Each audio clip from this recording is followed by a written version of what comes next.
اعلان کیا اے مسلم اپنی تلوار کو روک لو میں تجھ کو امان دیتا ہوں. حضرت مسلم بن عقیل نے کہا مجھے تیرا کوئی اعتبار نہیں ہے, تو جھوٹا ہے, جھوٹ بول رہا ہے, مجھے امان کا بہانہ بنا کر میری تلوار گردن سے لے کر تو مجھے قتل کر دے گا, میں لڑتا رہوں گا. لیکن جب محمد بن اشعث نے, مسلم بن عمر باہلی نے, عبداللہ بن مسلم حضرمی نے, ان بڑے بڑے یزیدیوں نے جب یہ کہا ہے کہ تجھ کو امان دی جاتی ہے, تجھ کو امان دی جاتی ہے, تو آپ نے یہ کہہ کر کہ تمہارا کوئی بھروسہ نہیں, اگر جھوٹ بولتے ہو تو کل قیامت کے دن رب کے سامنے جواب دینا پڑے گا. آپ نے اپنی تلوار کو میان میں رکھ لیا اور آپ کو گھوڑے پہ بٹھایا گیا, اور گھوڑے پہ بٹھانے کے بعد ہزاروں یزیدیوں کی تعداد میں آپ کو گورنر ہاؤس کی طرف لے جایا گیا. جب آدھا راستہ باقی تھا تو مسلم بن عمر باہلی نے یا غالباً محمد بن اشعث نے آپ کی تلوار کو کھینچ لیا. جب تلوار کو کھینچ لیا تو حضرت مسلم بن عقیل نے فرمایا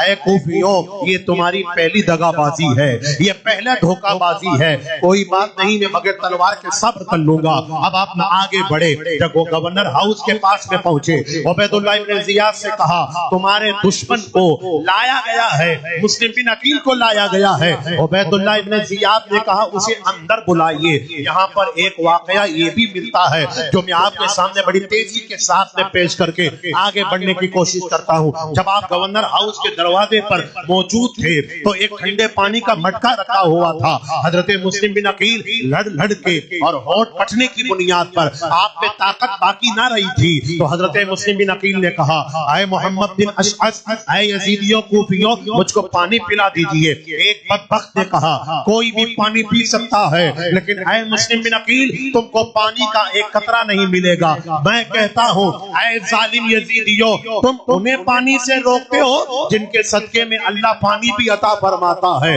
جن کے صدقے میں اللہ بارش بھی عطا فرماتا ہے. تاجدار اہل سنت نے یوں ہی نہیں کہہ دیا یا رسول اللہ کھاتے ہیں تیرے در کا, پیتے ہیں تیرے در کا, پانی ہے تیرا پانی, دانا ہے تیرا دانا. ارے کون دیتا ہے, دینے کو منہ چاہیے, دینے والا ہے سچا ہمارا نبی, جس نبی کے صدقے میں ہم کو دانا پانی ملتا ہے. یہ اسی نبی کے تو بیٹے ہیں, یہ اسی نبی کے تو نواسے ہیں. لیکن وہ کہا جاتا ہے نا جب قسمت میں نہیں ہوتا ہے تو قریب میں رکھا ہوا بھی نہیں ملتا, اور قسمت میں ہوتا ہے تو دور والا بھی مل جاتا ہے. ایک نے کہا تمہیں پانی نہیں ملے گا, لیکن جب دوسرے نے کہا پانی پلا دیجئے تو پانی کا پیالہ لایا گیا, اور پانی کا پیالہ لانے کے بعد میں اسے جب حضرت امام مسلم بن عقیل رضی اللہ تعالی عنہ نے اپنے ہونٹ کے قریب کیا ہے,